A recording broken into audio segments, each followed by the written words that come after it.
shamwari yakapfira ndisingazivi akandifufudza nerudo akandisunga kwari moyo wangu wasungwa nepfundo rorakasimba Jesu ndiri wako ini uri wangu narini gawana shamwari yosha shamwari yakandifira handi upenyu bachete asi akazipira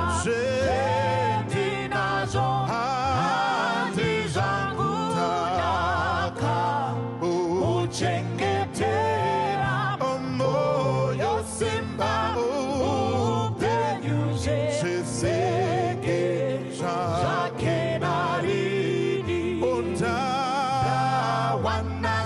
shamwari akapiwa masimba ese kundichengeta munzira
makadi zvenyu vana vaMwari, ndinokukwazisai nezita raJesu Kristu muponesi wedu.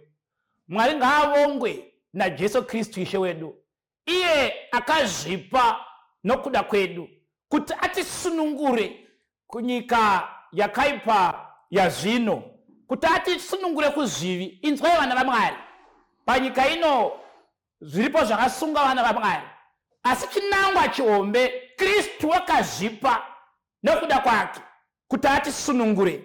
Ndini wenyu mufundisi Marere from Prayer Works.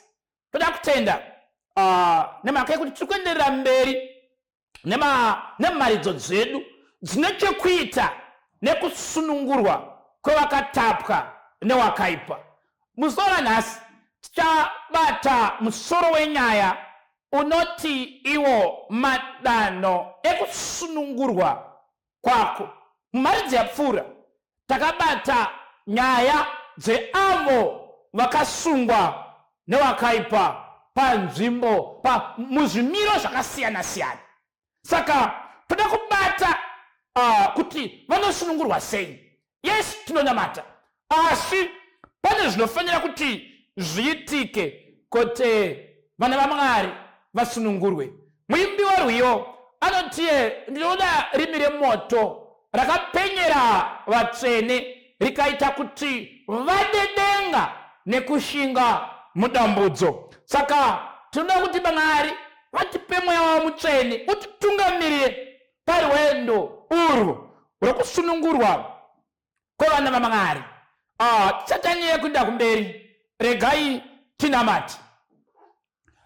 Kuna baba vedu vari kumusoro kudenga naJesu Kristu muvambi nomukwanisi wokutenda kwedu, imi Mwari munogona kutichengeta kuti tireke kugumburwa nekutiisa pamberi pokubwinya kwenyu tisina chatinopomerwa tichifara kwazvo. naMwari iye mumwe muponesi wedu, kubwinya noumambo nokukudzwa ngazvive kwamuri nokusingaperi-peri. Tunamata. Amen. Toda kutenda. Saka pane madanho anofanira kutorwa nevana vaMwari kuti vasunungurwe. Nyaya yakatirebe iyi, but ndichaikamura muzvikamu zviviri. Chabata part 1 nepart 2 yacho, yekuti wazviona kuti wakasungwa. Chii chinofanira kuitika kuti iwewe usunungurwe? Pane zvofanira kuti zviitike. Tawirirana kuti varipo zvedu vakasungwa nevakaipa, asi vanofanira kuti vasunungurwe. Regai tiverenge pana Mabasa chapter 12. Ndo patichatanga kuverenga ipapo. Mabasa chapter 12 pa verse ya 1 to 4. Pane pfungwa iri ipapo yatinofanira kuti tidzidze nezvayo.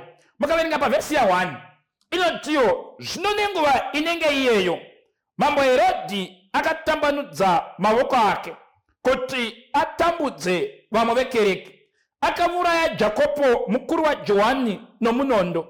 Zvino akati achiona kuti zvafadza vaJudha, ndokupfuurira akabata Petrowo. Zvino akati amubata akamusunga mutorongo, akamuisa kumapoka mana, rimwe nerimwe rina varwi vana, kuti vamurinde, achiti amuise pamberi pavanhu kana Paseka yapfuura. Inzwai vana vaMwari, Satani unotambudza vana vaMwari kuburikidza nekuvatapa nekuvasunga. Ndosakana paya tati Kristu wakaratidzwa kuti atisunungure kunyika yakaipa yazvino. Ende chimwe mungatarisa apa, hazvina basa kuti une chigaro chakaita sei mukati mesangano raunopinda. Pana paBhaibheri riri kuti Herodhi akasunga Petro akamuisa mumutorongo. Inzwai vana vaMwari, akaisungirwa mutorongo kuti amuchengetere zuva rekuurawa kwake. Rege ndikudzai vana vaMwari, avo vakatapwa nevakaipa, wakaipa akavachengeta kuti avachengetere kusvika murufu. Nyaya dzatakabata pavhiki yadarika ndeyekuti munhu waMwari, kana Satani asunga munhu, amusunga kuti amuchengetere kusvikira murufu. Ende adaro anobva atsvaka varindi kuti vamuchengete asadzikinurwe. Regai ndikuudzai munhu waMwari, kana Satani atapa munhu mune zvinhu zvaakapiwa muzvikwambo zvakasiyana-siyana, anomuchengetera kusvikira apinda murufu. Kana Satani aita kuti munhu aone zvinomufamba-famba, anomuchengeta kusvikira parufu. Ane vachengeti anenge akaisa ipapo. Ndosekena ruyo rukwedu ruchiti murapi mukuru wemutsa uripo ndiye Jesu. Anofarisa varombo. Zita raJesu rikudzwe, zita raJesu riimbwe, zita raJesu ritendwe. Ndo zita ratinoda panguva yakaita seino vana vaMwari. Nekuti Satani kana achinge asunga munhu, anomusunga kusvikira parufu. Inzwai munhu waMwari, zano rewakaipa ndeyekuti chakakusunga anotoda kuti zvisvike murufu. Saka regai tinamate patiri kuendera mberi. nehurukuro yedu ngatinamatei.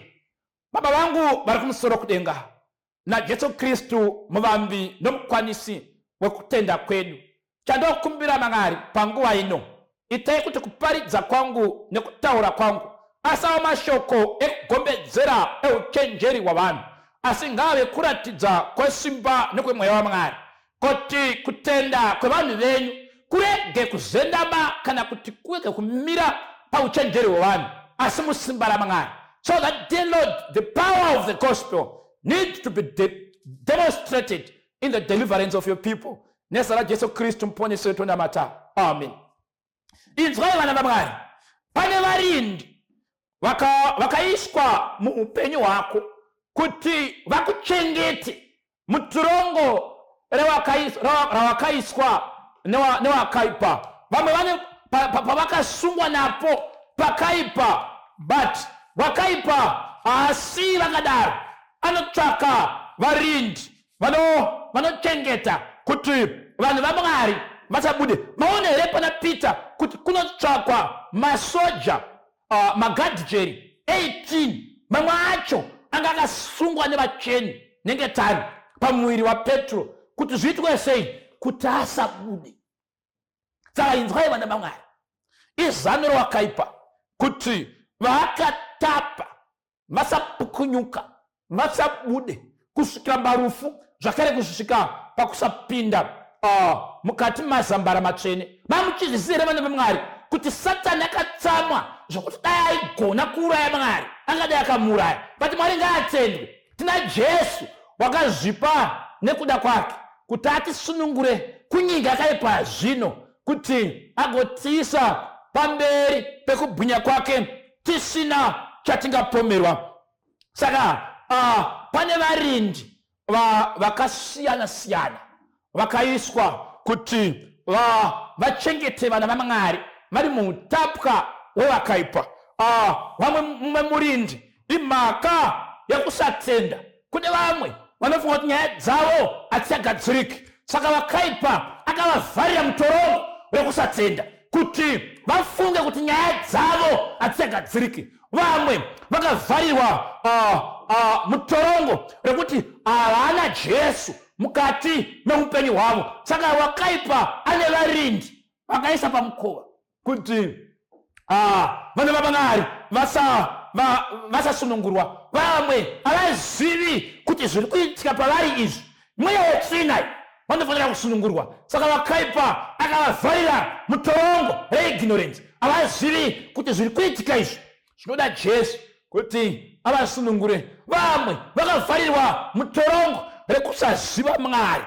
Vamwe vakavharirwa kuti vasaziva, vanofunga kuti nyaya yavo haibatsiriki. Vanotaura kuti ini mufundisi, nyaya yangu iyi it's beyond. Ngaindikudze vana vaMwari, kuvharirwa mutorongo newakaipa. Kaipa anovharira vana vaMwari kuti vasabuda mutorongo raakavavharira. Vamwe vakapiwa zvinhu vakaudzwa kuti iwe musi waunopisa zvinhu izvi unofa, kana umwe wokwenyu unofa.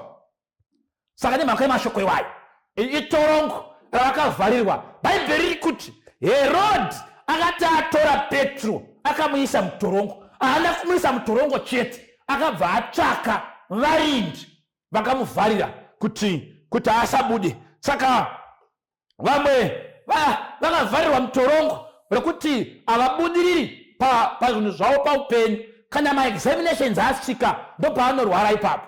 Vamwe vakavharirwa mutorongo rekuti haafaniri kuti aite foni.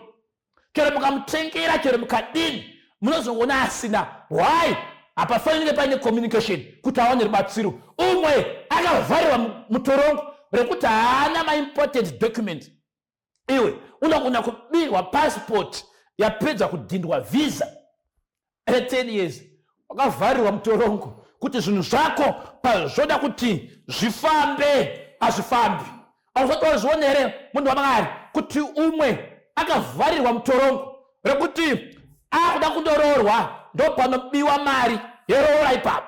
Akavharirwa mutorongo kuti zvinhu zvake zvisafambe. Regeti verenge 1 Thessalonica chapter 2 verse 17 kusvikira pavhesi ya19 pane rimwe torongo rakavharirwa vanhu vaMwari.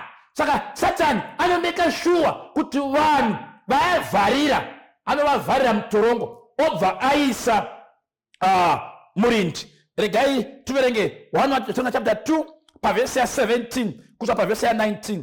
Zvino isu hama dzangu, zvatakaparadzaniswa nemuchingwa chiduku pamuviri pasati pari pamwoyo, takashingaira zvikuru nokushuva kukuru kuti tivonane nemi pachiso.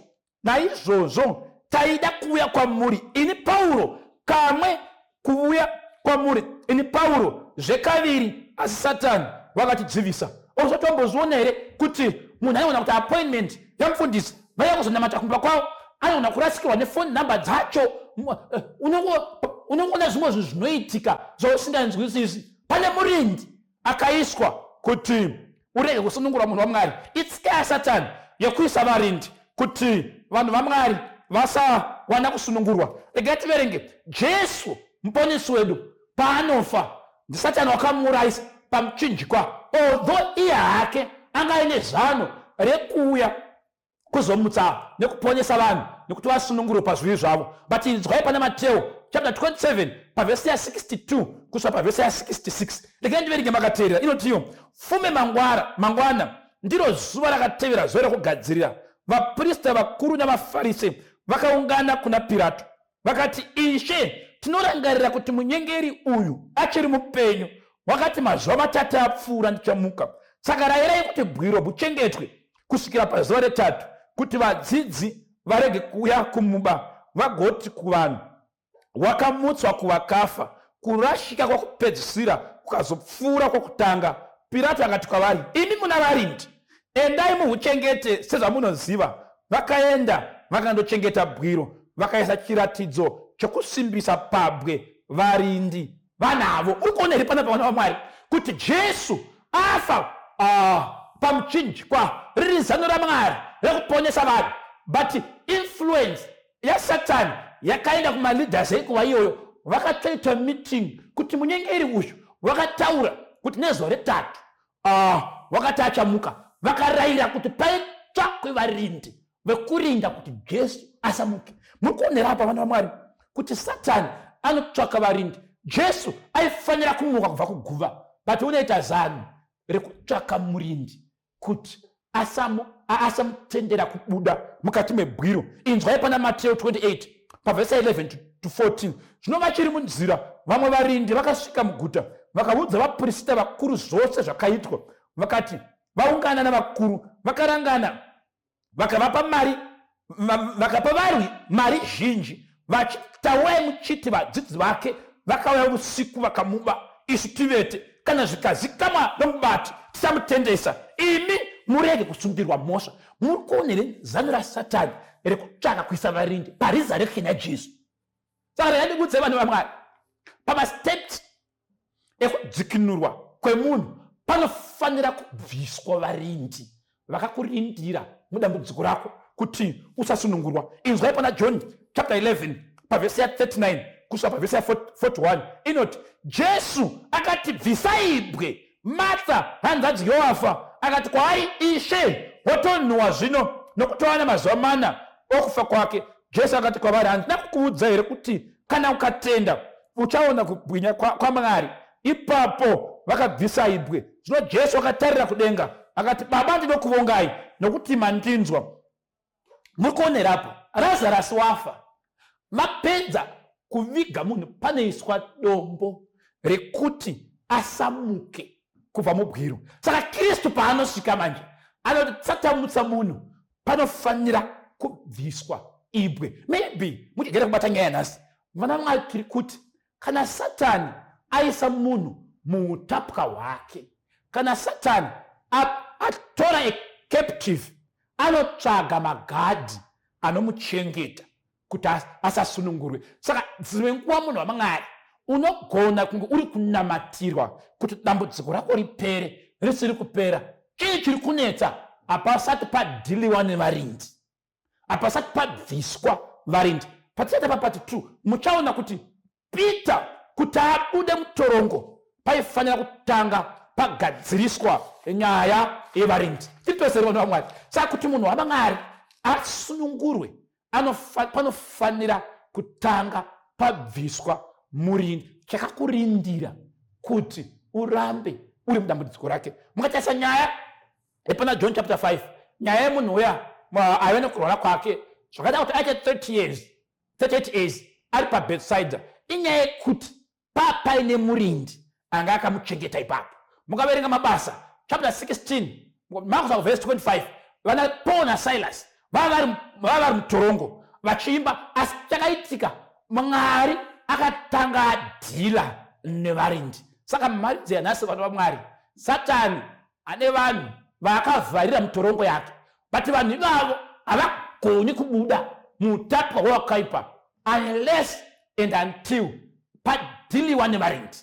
Kana varindi vachinge vabviswa, musakangamwa tati Satani ane zvaanopa vanhu kuti vasabve mukati meutapwa hwavo. Una Mwari ungadai wakasunungurwa kare, but dambudziko rako wakaudzwa kuti ukapisa machira wakapiwa unofa.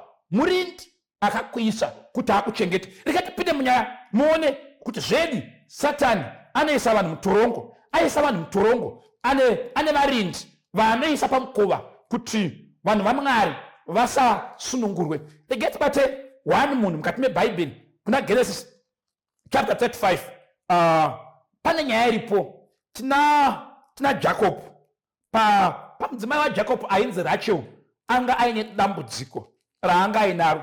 Asida kuti muone kuti nyaya iyi Bhaibheri inoitsanangura sei. Inzwai zvakanaka. Genesis 35 verse 1 to 5 inoti, zvino Mwari wakati kuna Jacob, simuka ukwire Bheteri undogarako, uitire Mwari ataripo, iye wakazviratidza kwauri panguva yokutiza kwako pamberi paEsau mukuru wako. Ipapo Jacob akati kumhuri yake navose vakanga anaye, bvisai vaMwari vedzimwe ndudzi vari pakati penyu, zvinatsei mufuke dzimwe nguo, tisimuke tikwire Bheteri, ipapo tichaitira Mwari atari, iye wakanga aneni panzira yandakanga ndichifamba nayo. Ivo vakapa Jacob vaMwari vose vedzimwe ndudzi vakanga vari pamaoko avo nezvindori zvakanga zviri panzeve dzavo. Jacob akazvicherera pasi pomuti womuoak wakanga uri paShekemu. Vakapfuura nerwendo rwavo mumaguta akanga akakomba, akatya Mwari kwazvo, vakasavatera vanakomana vaJacob. Muri kuonera pavana vaMwari kuti Jacob aizikamwa nekushumira Mwari wokudenga. Ende mukaverenga zvakanaka nhoroondo yaJacob, ane pazhinji paanosangana naMwari. Ive pachapter 32 Jacob anosangana nevatumwa akatoti iyo ihondo yaMwari, but pakati paJacob paine vanhu vavaine zvimwari pakati pavo. Saka Satani zvaanoita kana achinge atapa mutapwa, anomubvisa pedyo naMwari, amubvisa pedyo naMwari, anobva amupa chimwari chake, ndo chinova murindi chinomuchengeta mukingdom yaSatani. Regai tione kuti chii chaitika pakati pemhuri yaJacob chaita kuti varambe vari muutapwa. Mukaverenga Genesis 30 pavhesi ya1, regai ndiiverenge munhu. Inotiwa, zvino Rakeri wakati achiona kuti haaberekeri Jacob vana, Rakeri akagodora mukoma wake akati kuna Jacob, ndipe vana, kana usingandipi ndichafa.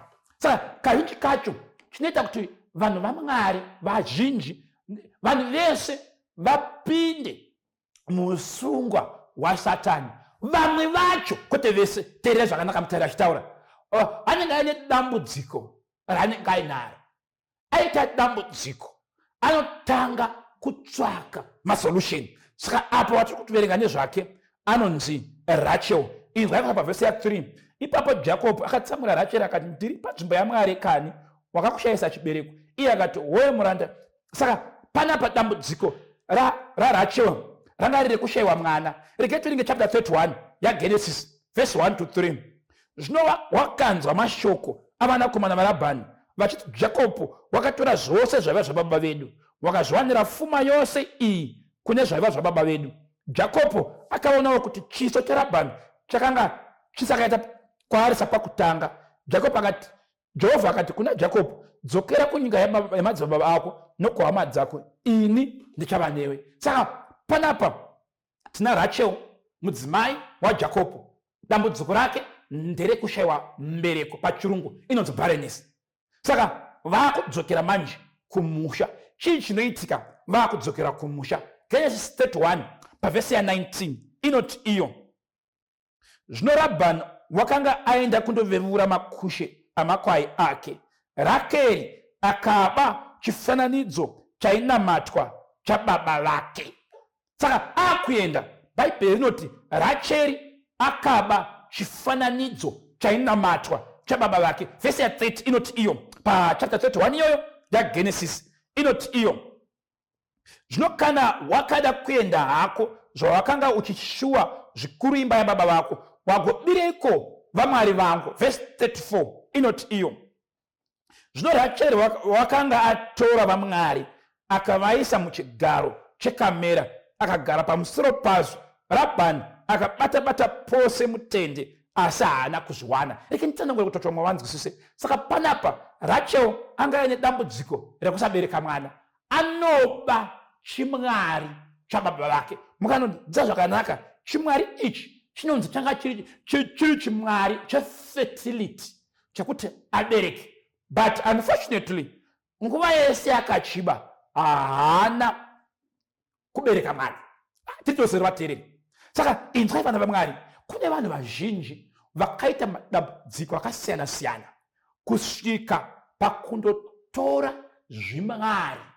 Ichi ndochachiri murindi muupenyu hwaRachel.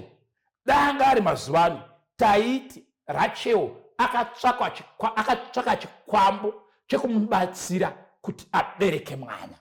Saka chikwambo ichocho manje mumharidzo yanhasi ndo murindi anga akavharira Rachel kuti asawane healing nedeliverance, asawane kusunungurwa. Saka the moment yaanotora chimwari ichi, abva pedyo naKristu. Kristu anova iye ane simba rekudzikinura. Saka pachapter 35 yataverenga verse 1 to 5, Jacob anoti iye, chinzwai vana mhuri yangu, takuda kunonamata Mwari, ndinokumbirawo kuti mubvise vamwari vari pakati penyu. Ndiridosere. Saka uyu munhu aita dambudziko, aenda kwaaenda, anopiwa zvaapiwa as a way yekuti agadzirise dambudziko rake. But mamuchizviziva here kuti zvimwe zvese zvamunoona uko hazvigoni kugadzira dambudziko renyu. Saka pachapter 35 verse 1 to 5, Jacob anoparidzira mhuri yake oti, hama dzangu, takunoshumira Mwari wokudenga, tinokumbira kuti mubvise vamwari vari pakati penyu. Vhesi ya 4 vati, ivo vakapa Jacob vamwari vose vedzimwe ndudzi vakanga vari pamavoko avo nezvindori zvakanga zviri panzeve dzavo. Jacob akazvicherera pasi pomuti womuouki wakanga uri paShekemu. Saka nobva vapa zvikwambo zvacho, nobva vazvipa kuna Jacob, vamupa chii chinoitika. Chapter 35 yaGenesis verse 16, zvino vakafamba vachibva Bheteri, chinhambwe chakanga chichipo chekusvika Efurati. Rakeri akazvara akatambudza pakupona kwake. Saka Rachel anoba chikwambo, anoba chimwari chababa vake, achifunga kuti isolution yedambudziko rake rekusaita mwana, but hazvimubatsiri kuita mwana. Then pachapter 35 yaGenesis, Rachel ndo paanoita give kuna Jacob chimwari ichocho nezvimwe zvanga zviri pakati pavo. Pazvinochererwa muvhu vanodana Mwari wokudenga. Mukativerenga zvakanaka chapter iyi, Mwari unototi kuna Jacob, berekanai muvandu. Ndo paanobatsirwa kuti agone kuita mwana. Titoseri vana vaMwari. Saka inzwai, dambudziko ramunaro muda Mwari rinoda kuti mubvise zvimwe zvimwari zvedzimwe ndudzi, modzoka kuna Mwari, kuna muponesi. Mukatarisa pachapter 35, Bhaibheri rinoti chimwari ichi hachidzoserwi kumuridzi wacho kuna Labhani, vanoticherera muvhu. Ndopoenda ndiri kuda. Saka panofanira kubviswa murindi ndiye akachengeta kuti nyaya iyi isafambe zvakanaka. Saka regai tiverenge Deuteronomy chapter 7 verse ya 25. Pane pfungwa yatiri kuda ipapo. Deuteronomy chapter 7 verse ya 25. Nyaya ingori pona waMwari dano hombe rekuti musunungurwe panofanira kubviswa murindi akakuvharirai kuti murege kuti mushayiwe kusunungurwa naMwari. Mwari unoti kudini pana Deuteronomy chapter 7 verse ya 25 inoti iyo munofanira kupisa mifananidzo yavo yakavezwa yavamwari vavo. Haufaniri kuchochora sirivheri kana ndarama iri pavari kana kuitora kuti urege kuteyiwa nazvo, nokuti zvinonyangadza pamberi paJehovha Mwari wako. Vamwe vanhu vazhinji vakapinda mutirongoro wakaipa nemhaka yekuda mari. Bhaibheri riri kutoti vanhu vazhinji vanotsvaka zvinhu zvaSatani as a way yekutsvaka upfumi. Asi Bhaibheri panapa riri kuti vanhu vaMwari haufaniri kuchochora, haufaniri kuchiva mari dzavo. Vanhu vazhinji vakapinda musungwa waSatani nemhaka yekuda mari. Asi Bhaibheri rinoti izvozvo haufaniri kuda mari, number 1. Number 2, unofanira kuparadza zvifananidzo. Haufaniri kunozvidzosera kwawakazvitora, asi unofanira kuzviparadza. Point iyi ndaida. Regai tinde pana 1 Madzimambo chapter 15 verse ya 9 to 13. Pane zvakare imwe point iri papo inodikama. Saka muzuva ranhasi vanhu vaMwari tiri kuti paradza murindi akakuvharira mutirongo rewakaipa. Regai tiverenge 1 Madzimambo 15 verse ya 9 kusvika verse ya 13. Inoti iyo negore 20 raJerobhoamu mwanakomana waIsraeri, Asa wakatanga kubata ushe paJudha, akabata ushe paJerusarema makore 41. Sara mai vake vakanga riri Maaka mukunda waAbhisharomi. Asa akaita zvakarurama pamberi paJehovha sezvakaita Dhavhidhi baba vake. Akabvisa vaSodhomi panyika, akabvisa Maaka mai vahosi pauhosi hwavo. Saka mukatarisa panapa Asa akudzoka kuna Mwari. Bhaibheri riri kuti akabvisa zvifananidzo. Titosero Mwari akabvisawo zvifananidzo zvose zvainamatwa namadzibaba ake. Saka inzwai vana vaMwari, kana takuda kuti tiwane dzikinuro kubva kuna Mwari panofanira kubviswa zvinorangaridza wakaipa. Ndibate poindi zvakare. Satani kana achinge asunga vanhu anovaisa mutorongo. Apedza kuvaisa mutorongo anovavhariramo. Avavhariramo anoisa varindi. Varindi ava vanoya nenzira dzakasiyana-siyana. Vanogona kunge iri midziyo yavakapiwa, inogona kunge zviri zvinhu zvinofema, zvinogona kunge dziri mhiko. Bhaibheri riri kuti unofanira kuzvibvisa pakati pako. Regai tinde pane umwe anoita zvokubvisa varindi mukingdom yevana vaMwari. Ndinofarira Josiah. Mukaverenga 2 Madzimambo chipiri chapter 23, iverenge yose kubva pavhesi ya 1 kusvika pavhesi ya 19. Inzwai vana vaMwari, Josiah anoparadza zvose izvo zvairanga nemhaka yekuti vanhu vaMwari pavanovharirwa mutirongo wakaipa anoisa varindi. Regai ndingoverenga mavhesi mashoma kubva pavhesi ya 1 kusvika pavhesi ya 5 nevhesi 17 ne18 yacho. Inzwai, Bhaibheri rinoti zvino mambo akatuma vanhu vakaunganidza vakuru vose vaJudha neveJerusarema. Mambo akakwira kumba kwaJehovha ana marume vose vaJudha navose vakanga vagere Jerusarema, navaprista navaprofita navanhu vose vaduku navakuru. Akavarayira mashoko ose ebhuku yesungano yakawanikwa mumba maJehovha. Mambo akamira pambiru akaita sungano pamberi paJehovha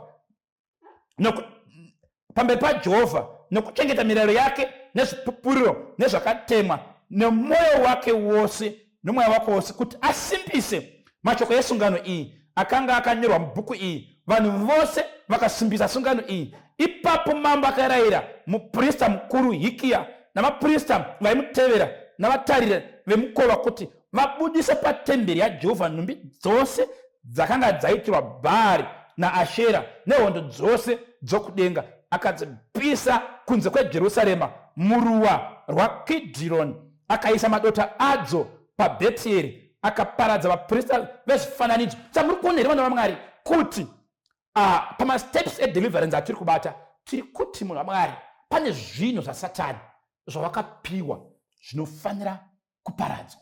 Yes, pane zvinhu zvinofanira kuparadzwa. Ndiye murindi yeye. Kuna vanhu vazhinji vanotsvaka kuda kunamatirwa kuti vasunungurwe, but ivo vaine izvo zvavari kuvanza. Hazvibudi munhu waMwari.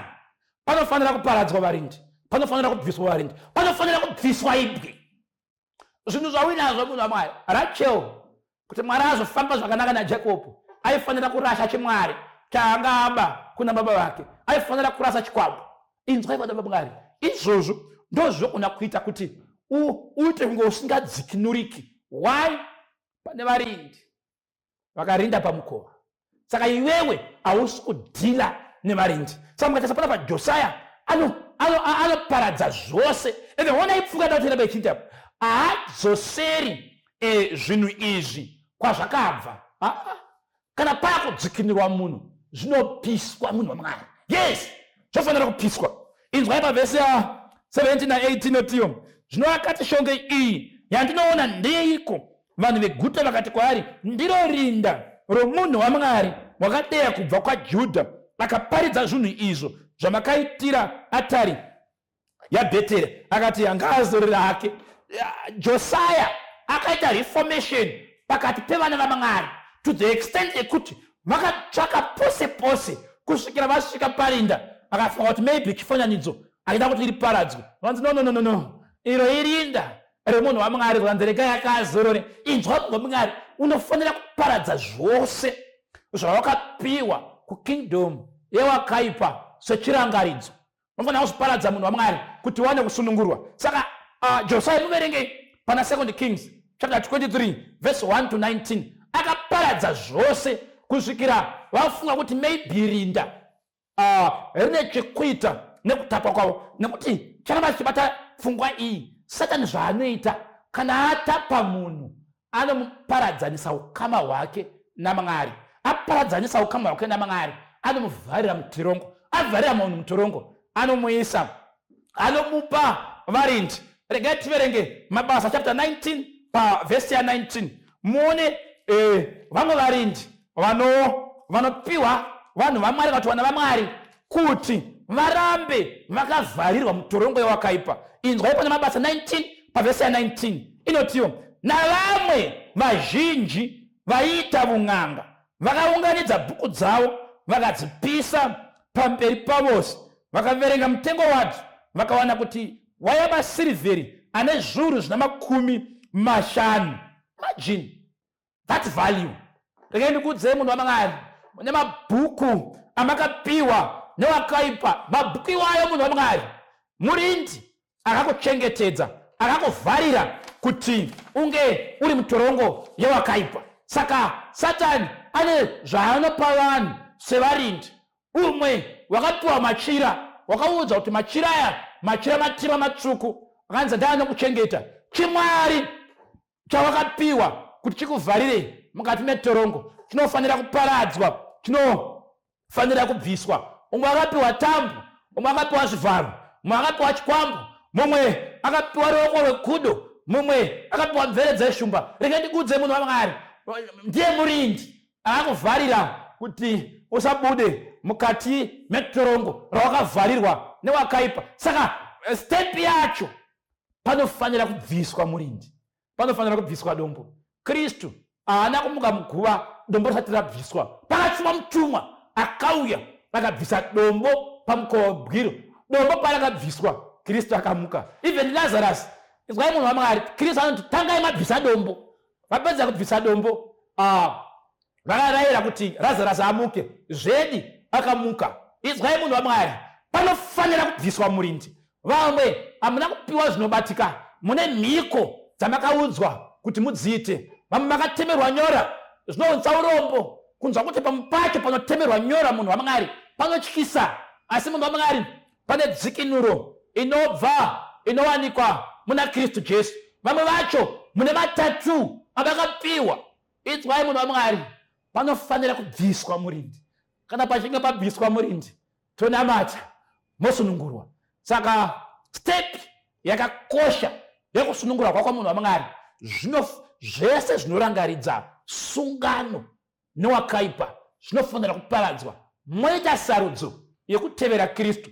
Kana muchinge maita sarudzo yekutevera Kristu, zvamakapiwa kukingdom yewakaipa zvobva zvaparadzwa. Saka dai tinamati asi make a decision yekuti izvo zvawakapiwa kukingdom yewakaipa ndati ndikuzivise munhu waMwari kuti murindi akakuchengeta kuti usasunungurwe. Saka murindi iyeye anofanira kuparadzwa, anofanira kushayiswa simba, zvinofanira kupiswa. Kana zvichinge zvapiswa unobuda mukati metorongo rauri. Saka muimbi wekwedu anoti tine murapi mukuru wemutsa ndiye Jesu. Murapi uyu anofarisa varombo. Pane pamupasanze paanosvika pandofarira paanoti kana ndichinge ndatadza ndinoda kunzwa zita raJesu. Handisi kuuya kwauri munhu waMwari nemashoko mazhinji, ndiri kukuigira Kristu. Ndiye unofanira kugamuchira. Kana uchinge wamugamuchira iye anokusunungura. Ndiye anofanira kupiwa kukudzwa, ndiye anofanira kupiwa mbiri, ndiye anofanira kuibwa. Hunde Jesu hunde. Saka tinamati kuti Mwari akusunungure, akuitire zvakanaka. I believe kuti today there is power for you to believe kuti wakaparadzana nezvawakapiwa newakaipa. Hausi kuzofa munhu waMwari, asi chokwadi chiripo uchawana kusunungurwa. Ngatinamate. Baba vedu vari kumusoro kudenga. The Lord God, who is merciful and gracious, abundant in goodness and truth, keeping mercy for thousands, the long-suffering God. You, Jehovah, who forgives iniquity, transgression, and sin. Marikangamwirai vana venyu, varegererei, vanzurei nyasha, vanzurei urombo. You, the Lord, who is able to do exceedingly abundantly above what we think or ask. You, Jehovah, our healer. Imi Mwari, imambo Jesu, munoti mweya washe uri pamusoro pangu. Nokuti wakandizodza kuti ndiparidzire varombo evhangeri. Wakandituma kuti ndizivise vakasungwa kusunungurwa kwavo. Varipo Mwari, vana venyu vakasungwa pazvinhu zvakasiyana-siyana. Asi mapedza kudaro mambo Jesu, munotituma kuti muzita renyu tiporese vanorwara. Uye zvakare tinatsiwa nemaperembudzi nekubudisa mweya yakaipa iri pamusoro pevana venyu kuburikidza nezita renyu. Icho kudenga chinotifadza. Our weapons are not carnal, but they are mighty through God to the pulling down of strongholds. Maripo vana venyu Mwari vane ma-strongholds akavasunga. But dear Lord, I am praying to Jesus, who is able to provide healing and deliverance to your people. May you stretch out your divine hand to heal and deliver those who are bound by the evil one. May you provide freedom through your blood, because by your stripes we are healed and delivered. Rapai vanorwara, sunungurai vakatapwa. May you stretch out your divine hand to deliver and do miraculous signs to your children. Nezera Jesu Kristu mponesi wetu namata. Amen. Mwari kudenga akomborere akuitire zvakanaka. Number 263-775-460-175. Mwari kudenga akomborere akuitire zvakanaka. Tosangana muchikamu chinotevera. Thank you.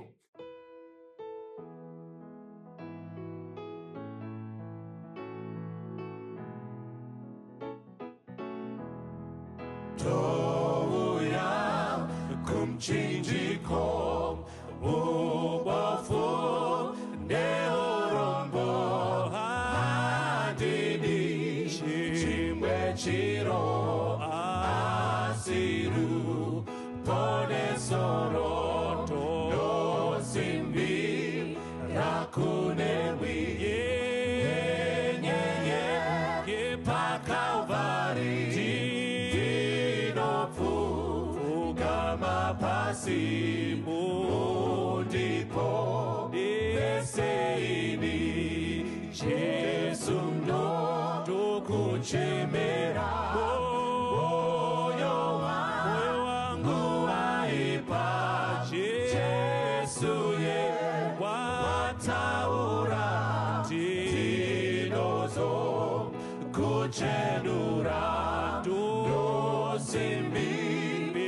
pakunewi pakalvari ndinopfugama pasi ndipo peseini ndapazve sekunewi zvirozve sezvepasi moyonje nemuviri uwewe yunarini ndosimbi rakunewi yenyeye pakalvari ndinopfugama pasi ndipo peseini ndosimbi rakunewi munezvidzidzo zvenyu zvinonara paini eropa rorakristu ndosimbi rakunewi yenyeye pakalvari ndinopfugama pasi ndipo peseini jesu rikuuya moyo wangu wazara zvinonda kachenurwa mbiriku najehovha ndosimbi rakunewi yenyeye pakalvari ndinopfugama pasi ndipo peseini ndosimbi rakunewi yenyeye pakalvari